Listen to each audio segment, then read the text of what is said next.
Brooks Curry made history in the Olympics, but Tokyo is not where the Georgia native realized his dreams.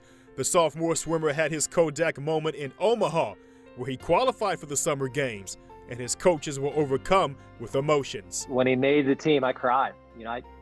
I walked outside, I FaceTimed Steve right away, and he and I both had probably the equal amount of tears rolling down our faces. We had about a 30-second moment where we got to really tell one another, we did it in front of 10,000 people. It felt like it was just he and I in that room experiencing that moment. Meller and Geyer are integral parts of Curry's growth, both in the water and as a person.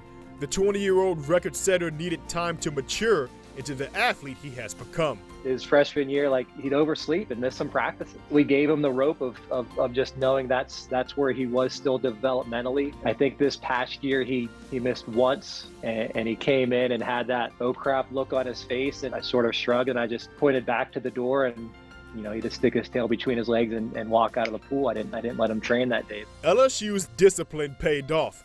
Curry ended his sophomore year as the first Tiger in program history to earn All-American honors in 3 different events.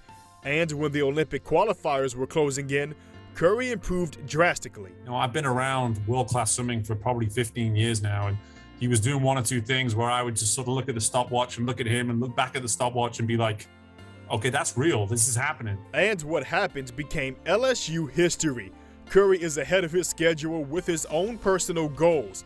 The Tiger originally wanted to reach the Olympics by 2024, and even after reaching the pinnacle of the sport, Curry has even more motivation for the next Summer Games. I know he didn't like watching that relay. If there's anything that's going to make him hungry, he wants to be on that relay at night. He doesn't want to be handed a medal.